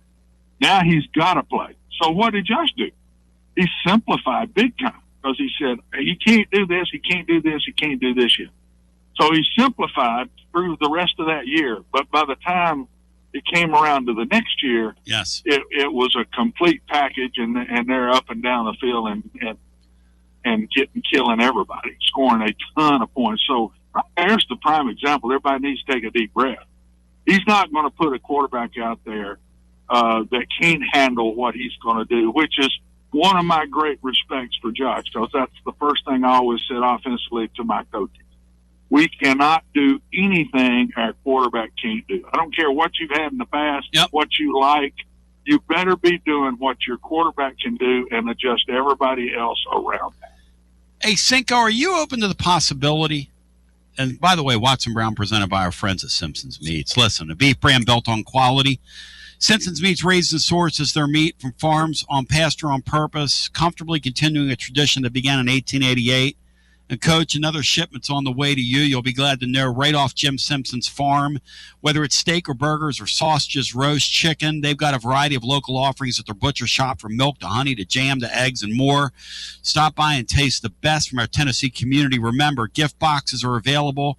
You can ship premium meats anywhere at simpsonsmeats.com. A great choice with the Easter season upon us as well. Visit their store, West Knoxville off Level Road, and shop today. Cinco, are you open to the possibility that when it comes to our quarterbacks, we could use both of them with various packages this year? Could they do that now that we've got some runway and we don't have a veteran player there? Could they mix and match these guys? Sean Sinclair. Sure, why not? I mean, the precedent's already been set. I mean, I know they're, in real time different classes, but they're both going to be freshmen. And I'm not talking about the white African-American thing here, but you had Eric Ainge and Brent Schaefer. Yep. Were freshmen. And you got, just seems similar that, the George McIntyre and Faison Brandon. I don't know who's the runner, who's the pro guy, drop back guy. That's to be settled, but why not? And, it's back in the day when kids didn't come in for spring ball, they graduated with their high school class. Yep. I think Schaefer and Ainge both graduated with their high school class. Randy Sanders got 2 true freshmen ready for that opening day, and they were competent quarterbacks. So, yeah, why not? Watson, what do you think? Could you do a deal where you kind of grow both of them that way? I believe that you could play 2 some, but one's got to be the starter. Sure. You've got to have one come through because you need that leadership. Yep. And you just need that. So playing 2 a little bit, the second one some during the game, I'm not against. Yep. But I don't like going into the season with 2 that neither one are the starter yet. No. I'm not saying that one of them hadn't come through. No, I'm just saying. Keep the other I'm not involved. against it. I've done that. Keep the other involved, right, Watson? That's kind of what I'm looking at. Yeah, I've even gone far one year where I had a receiver that was a quarterback high school, and I would play him in certain series, maybe 2 series a game, or maybe on first down he'd pop in and the quarterback would be out wide or something like that. So I've done a lot of that, but I do believe in a starting quarterback, and work most of the offense around that starting quarterback. I mean, this freaking Kelly Holcomb yesterday, Watson, I could have raged on his cage. I'm sitting there getting ready to go in and play music. So bad to Kelly. Well, listen, I'm getting ready. I'm sitting ready to get in and play music at Calhoun's. I got half my gear in my hand. I'm talking to Georgie on the phone, and Kelly goes, "What about the wide receiving core? I mean, tell me about them. 2 practices in this." I'm like, Kelly. I wanted to say Kelly. Now, when you were at middle, if I'd asked you about the wide receiving core, 2 practices in the spring ball, what would you have said to me? What is wrong with you, man? It's Kelly Holcomb. Watson, you need to take him under wing, man. Kelly is good. I'm telling you, he's good. You wouldn't have it any other way. You got to have somebody you can get on. So I mean, well, no question. Kevin's perfect for you. Oh, he's great. Hey, question for you. So Lane Kiffin's trying to put an offensive line together in spring. They were horrible last year. Yeah. Florida's got a young quarterback they're introducing to the deal. Tennessee has 2 young quarterbacks they're introducing to a deal. Just speaking of offense, given your druthers, would you rather have an offensive line that you're trying to grow in the spring, quarterbacks you're trying to grow in the spring, receivers you're trying to grow in the spring, What's the toughest putt there, Coach? The toughest things to get done and get it like you want it is the first two things you mentioned. Running backs, receivers are the easiest to teach. They'll pick it up quicker, even though Tennessee's is a little more complicated with adjustments they got to run. But offensive line and quarterback are the two places that is the hardest to get it down. They see so much. Those are the two complicated positions to play. With the offensive lines, all of the adjusting they have to do nearly as the ball's being snapped or right before the ball's being snapped. And then the physicality right after that ball. Yeah. Offensive line, and they have to do so much. I mean, think about the difference in a run block and pass protection. You're talking about two different worlds. So they're tough, and of course the quarterback's very tough. But you can get all of this ready now because of what they let you do in the summer that you used to couldn't do. You're with those guys all summer now. You're teaching, you're coaching them. They're watching tape. I mean, it's a different world. There is no doubt in my mind. That's why this transfer portal hasn't looked as ugly as some of them would have thought it would have been. If they had the rules they had back 10 years ago, where you couldn't do anything with them in the summer till the practice started in late July. Impossible. Good gracious, you'd have a mess right now. But what they get to do with them after spring ball, from there to your first day of practice, is unbelievable difference. You know what I love, though, guys? Is that even with all that player movement, there's still an unknown quality to this. There's still been teams that have come out of nowhere. And the reason they come out of nowhere is there are teams that have loaded rosters. For instance, Texas this year. There's no guarantee Texas puts it together. Texas could have internal issues. They could have an injury here, an injury there. They could have a few bad breaks. That's the thing about football compared to its basketball counterpart. You get a few bad breaks, you lose a few games early, and all of a sudden, you're treading water. You got to play from behind. And you just never know, Watson. And the football thing, it's almost like it takes us 5 or 6 weeks to kind of realize what everybody has. Yes, and football is that sport you can't lose early.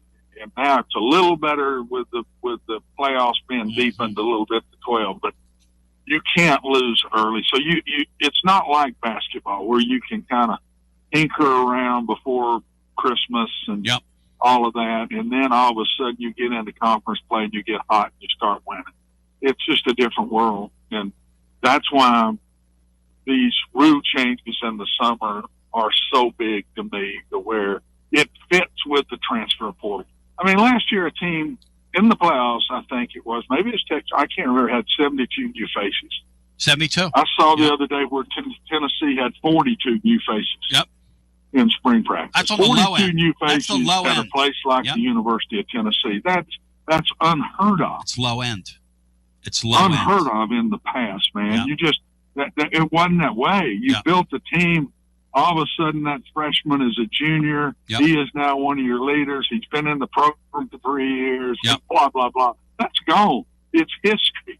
And so now these are a different way. That's why you just absolutely can't put much into early spring practice. I don't think you can put much into late spring practice because they're still learning. They're brand new. 42 players are hearing stuff for the first time at Tennessee. Plus, all those defensive players that are still there are hearing things for the first time. That's right. At Tennessee. So take a deep breath, everybody, and enjoy the process and watch it. And as it gets close to that first game, really start studying it then. Because Sean had a really great point, which is, you look at the film out of spring ball, right, and you got people want to break it down, and that's great. Everybody needs content, and everybody got to make a living, and I have no problem with any of that stuff. But at the end of the day, at the end of it all, you have to take it all into context. And I'm not going to get fooled again. I don't think you can make conclusions till the season's a month long. We can sit there. Watson, last week, Vegas put a total out after we talked. And the total they put on Tennessee's season was 6.5 wins, Watson. That's the total. That's the over-under bet. that's selling something, wanting people to read it or hear it or whatever, because they have no clue. That's a joke. They have no clue what Tennessee's going to be. No. You bring in 42 new players, and you've got two really good freshman quarterbacks, and you're sitting here telling them how many they're going to win? Give me a break. I mean, and everybody else is doing it too. So everybody's got new teams. I mean, good gracious, look at LSU. I don't know how many he's brought in so far, but he's not done yet. I can tell you that. Oh, he's not done. That's exactly right. He's bringing the silent summer. transfers in. That's right. There's going to be a receiver, too, that maybe even at Tennessee that you don't even know about. Right? Yep. So just take a deep breath and enjoy the process. Tennessee will not just win 6.5 games. That's not happening. That's not going to happen. Watson, you're my man. Talk to me about this tournament. Talk to me about how head-spinning it must be for you to see Vanderbilt being a player in all these sports. They've got a real basketball program. I think they've got a real chance to get to the Sweet 16, and they're going to get across from that Florida team again, and they match up well with them. And next week we could be on here talking about how it's going to be them and Florida in the Sweet 16. And if that comes to pass, that's going to be a hellacious basketball game. You're talking about Vanderbilt. I promise you, when Florida saw the bracket, they cringed. They cringed when they saw Vanderbilt sitting there, because Florida's weakness, and they don't have a weakness, but the weakest part is their guard play. And that's Vanderbilt's strength. That's right. And so Vanderbilt matches them really well, and Vanderbilt's got enough underneath inside players that they roll them in and out and hang with those big guys. And they can pack it down, and they're going to make the guards beat you. They're going to make the guards at Florida beat you. They're not going to let those big guys beat you. And Florida has trouble matching those guards. They really struggle with penetration in the last game. They really struggle with penetration. And then the second piece of Vanderbilt is the women. I promise you, UConn. I promise she's you, a great had coach. A heart attack when they were put in the same spot. Vanderbilt's a 5, I think, and men, but there are 4 women. And so UConn and Vanderbilt are going to play, and I promise you, he don't want to play them with his former player and coach on the opposite side from him over there. That she's licking her chops to get a shot at her old boss. I'm telling you, both Vanderbilts, when it popped up on the screen, I said, oh, gracious, these ones on this side now are not excited about what they're seeing. Hey, Brian Hartman, you laugh at this. That Shea Ralph can really coach, man. She's a real one, Bri. They got young backcourt there. Bri, from your perspective, she's really good, Brian. Really good, Brian Hartman. Brian Fowles a sport coach. Yeah. Well, how often and they used to beat him all the time, is Kim Caldwell coach team going to beat her? And that team, I would say. Let me help you out with that. They do well to win 1 out of 5. Yeah, let me help you out. Not much, because one can really coach, and one has a system they run. This Shea Ralph can really coach. I mean, this Vanderbilt program is cooking with grease right now, Coach. Yeah. No, Vanderbilt's spending that money. It's money, guys. Spending that money, man. Vanderbilt's got money, and they got a city for these kids to make more money. And all of a sudden, Vanderbilt goes from the bottom of the pile to up toward the middle up, in my opinion, because they've got things they've never had before. The other thing to me that I think is scary in this bracket is her system is Gino's system. Yep. That's what she's brought up. She's never coached for anybody but him. Yeah, they say that Connecticut has an eye on her. She's teaching things exactly in a culture way, in a technique way. Yep. All the things are what Connecticut's been doing for years, and I promise you, he knows that. I'll tell you this. She knows their system well. Vanderbilt has 2 hot commodity coaches in both those sports, because she's a hot commodity. And you told me this Byington guy when they first hired him, and you played that game at a pretty high level, Hoops. This guy can coach the game. This guy knows what he's doing now. Composure, his poise.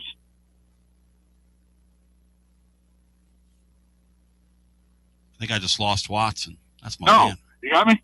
Yeah, go ahead. You were talking about his composure and his poise. You're right. Yeah, I like his composure on game day, his poise. And both of the Vanderbilt coaches, I like that about him. Yeah. And I watch a lot of these other coaches. I think basketball more than football because everybody on the floor sees the coach.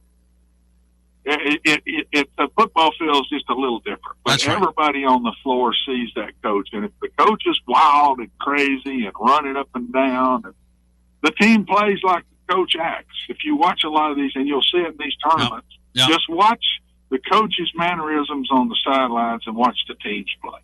It's amazing how they mirror image their coach. By the way, on the way out, Coach, I want to shout out Stephen L. Pearl.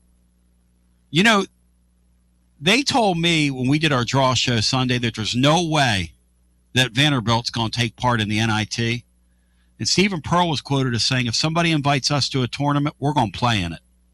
Now, I think we belonged in the NCAA tournament. They played in the NIT last night, right, Brian? And they won a game. Who'd they play, like San Antonio or somebody? They played South Alabama, and they beat them by 11 points. And here's the point. You got to give the guy a lot of credit because he could have taken his ball and gone home, which is what a lot of teams do now with the NIT. They sneer at it and they snivel at it.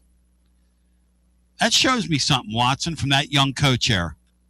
It does me too, and it's the same thing I don't like about football. In these bowls, if you're not in the playoffs and pulling out, and players pulling out and all that, I haven't noticed any players pulling out in the Auburn basketball, whatever. So basketball doesn't seem to pull out the same. And then football, they use the injury bill, and I get it. I understand to a point. But you play the whole season, they got hurt. I mean, go play one more game with your team if you're going to do that. I mean, I struggle with that a little bit, even though I have to defend them doing it. Yep. I can't get on them about it. But if it's me and I'm a player, boy, it would take a lot for my agent to convince me not to play in the last game with my team.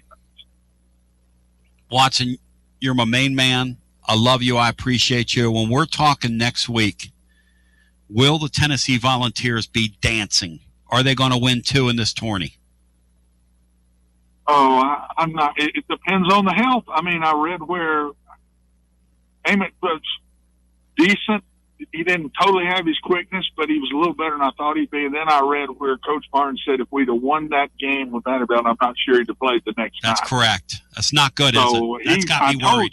He's not going to get well through this tournament. That's exactly right. And I just don't see Tennessee, how far they can go.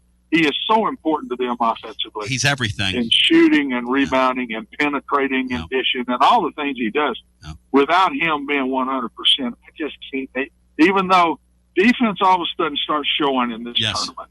It does. It starts showing. Yep. And that's why I brought up defense about football. You get to the playoffs, every one of those teams play defense. Anybody got in that top 12 played defense.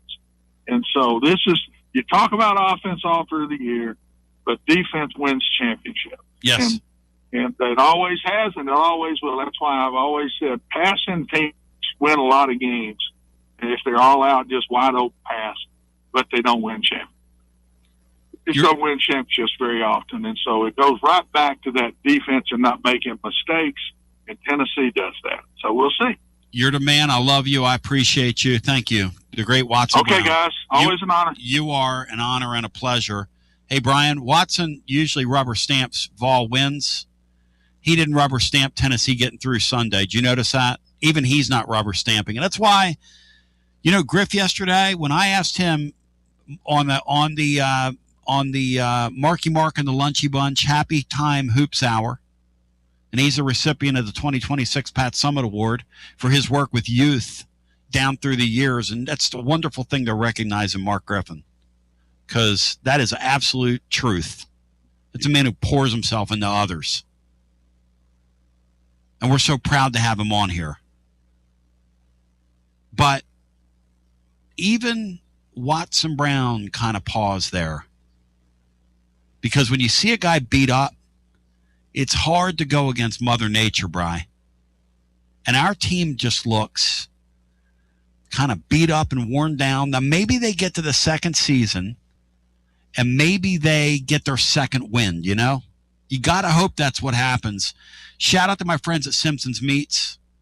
One more time, maybe you are looking for a half cow or a quarter cow. You want to buy in bulk, they got you covered. But you're going to get meat there that's sourced and raised on farms, on pasture, on purpose, comfortably continuing a tradition that began in 1888 on Jim Simpson's family farm. And, hey, Bri, I got a couple timeouts. I got a 5-minute. Hey, Cinco, somebody called me saying G-Max tapeworm in here just told me to quit blowing Vandy. Cinco, is it blowing Vandy to acknowledge that they've put it on us and they're spending money in these sports? Is that blowing them, Cinco? Do you consider that blowing them, Cinco? I don't even want to tell you what I consider what Diego Pavia did to us in Neyland Stadium. Okay, well, so to G-Max tapeworm, you're getting a 5-minute timeout. See, this is the way this works. That's a 5-minute penalty for you. You think about your actions, young man. How about NECA Dave jumping in here and saying to me, is this a Vanderbilt? Is this a Vanderbilt call-in show now?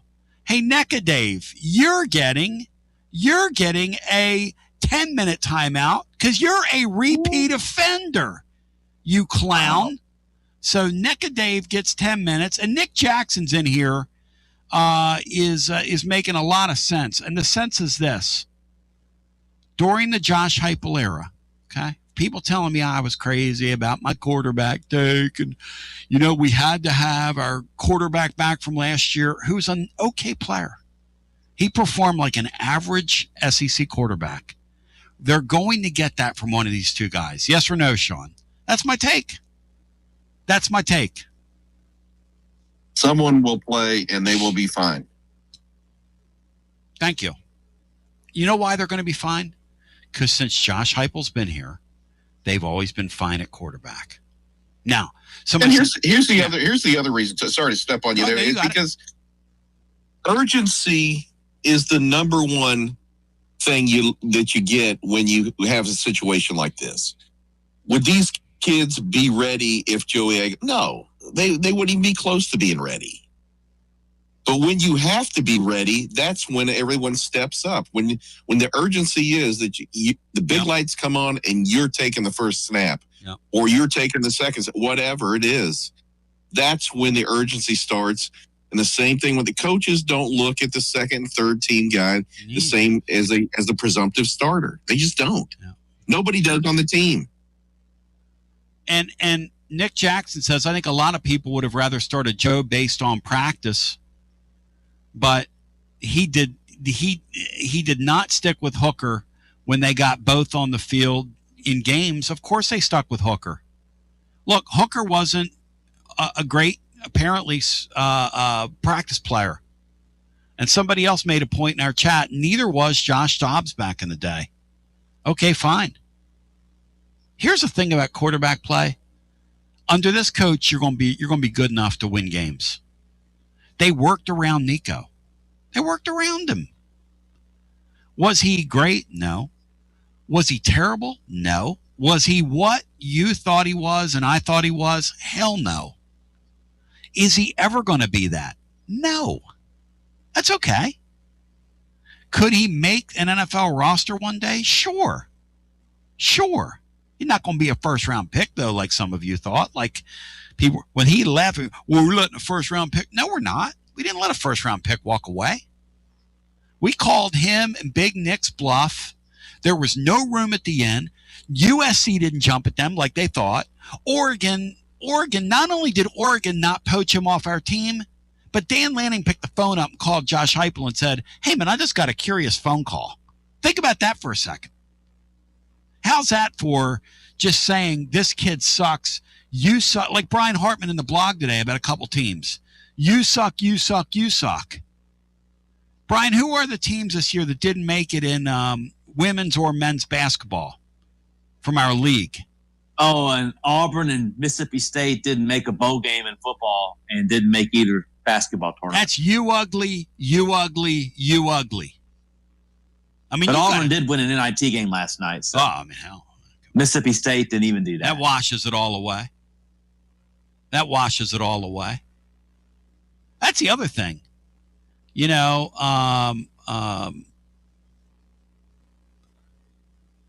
the thing about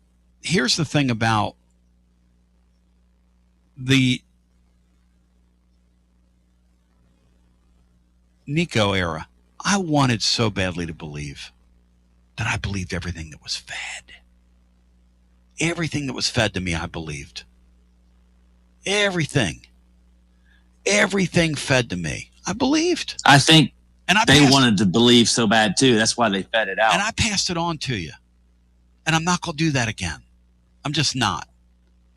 You're never going to come on and hear me proclaim a guy ready at quarterback to take the reins and be the next great thing.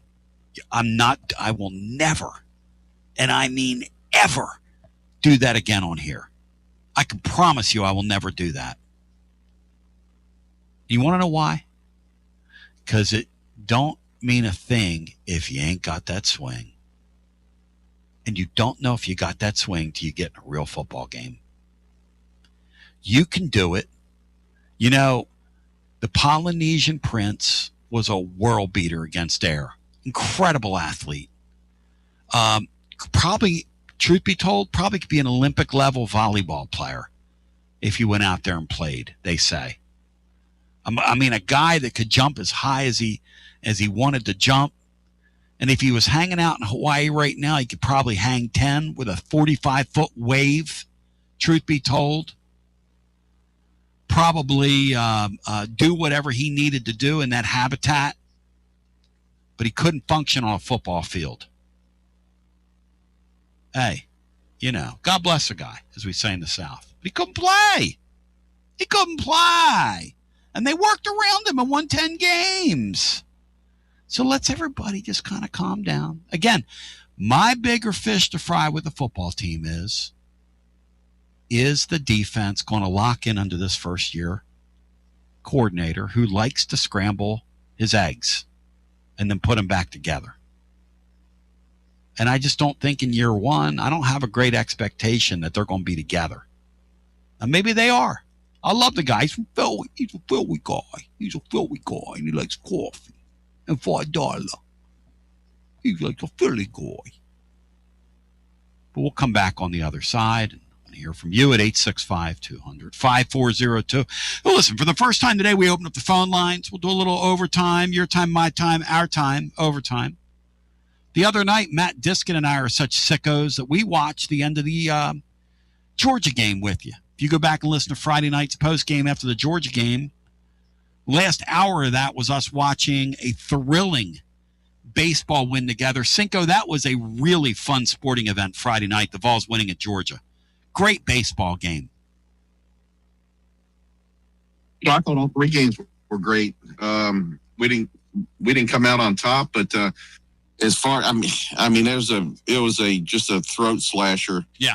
Watching him go over that, I mean, the true freshman with the receding hairline, no comment. But that was an incredible catch, wasn't it? Over the, come on. I mean, come on, man. That's incredible drama. Incredible. Our catcher slams his bat down. He is channeling. He's channeling the Vols of yesteryear. All that arrogance. They come running out of the dugout, and the kid brings it back in. It's a great story, by the way. Over on YouTube, Wayne Emery says, TB, you did go overboard on the Vandy Love. Did I? They beat the hell out of us in football.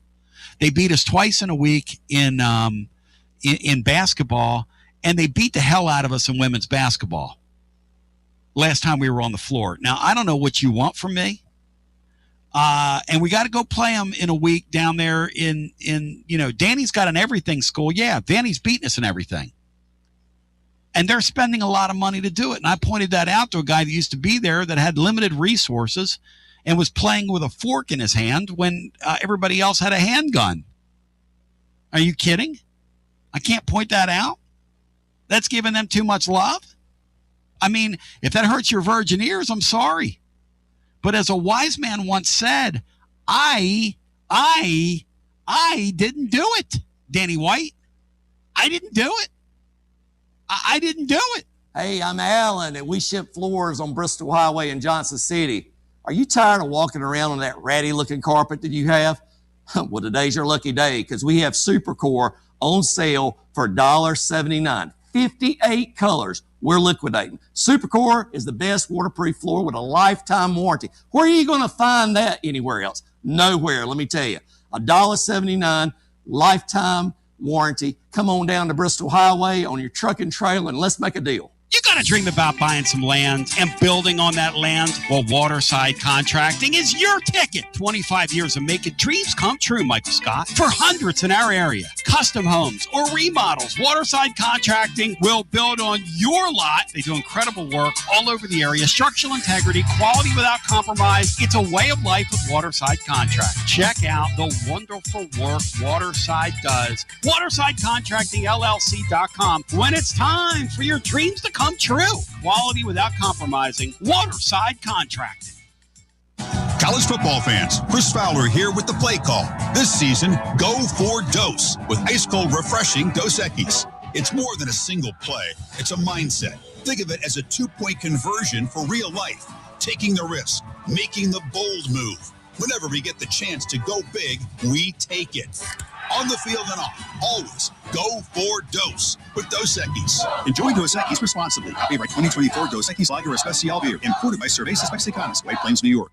Hi, I'm Jim Simpson, owner of Simpson Meats. When's the last time you grilled a really good burger or steak? One your friends still talk about. Our goal at Simpson Meats is to make that happen every time you have a cookout. All of our cuts of meats, steaks, burgers, briskets, and pork are always fresh, flavorful, and sustainably sourced. We are family owned, so we know the importance of knowing how and where your food is raised. We have been putting quality first since 1888. Visit our butcher shop off Lovell Road or online at simpsonmeats.com.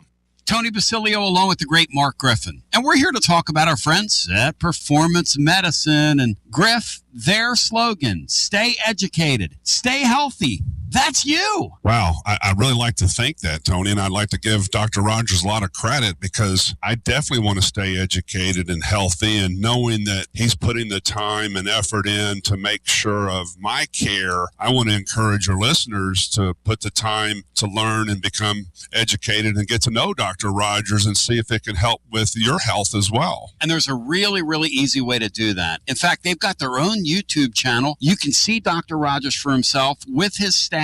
It's called The Performance Medicine Show over at the Performance Medicine channel over on YouTube. Also, more information at performancemedicine.net. To our friends in North Knoxville, a brand new location over in Fountain City, now accepting patients. So many ways to reach Dr. Rogers. And like they say, stay educated, stay healthy. Performance Medicine, online, performancemedicine.net. Located in Knoxville's historic Old City, Barley's offers great food, live music, the best draft beer selection in town, and now your new favorite place to watch sports. Their indoor projector is perfect for any weather, and they've revamped their upstairs area with more TVs to take in all of the action. Their menu features hand-battered chicken tenders, juicy burgers, fresh salads, and the tastiest pizza in Knoxville. You can enjoy their happy hour drink specials daily from open until 6 p.m. Barley's Tap Room and Pizzeria. Tony Basilio here, and I got the great Chad Stockton of FC Alliance 2026. Chad, do you believe we've made it? Boys and girls teams start off the new year at big national event showcases. We got our younger kids training indoors and doing a lot of things to get better. So we're excited about what the future holds. Chad, I hear the juice behind you. I hear the kids. Your program reaches throughout East Tennessee. If folks want to get involved, what's the advice? We're easy to get in touch with. We offer players at all ages, all levels, all experience. We have a program for all of our kids that we have, and we're excited for anyone to join us. And even some Lady Vols as well. Several college players all over the country, yes? Absolutely. We had a lot of girls that we were able to watch play in the NCAA tournament. A lot of our former players made big runs through the tournament. We're so excited for them. Growing the beautiful game in this, the year of the World Cup in North America. Celebrate the beautiful game. Get your child involved. FCAllianceKnox.org. That's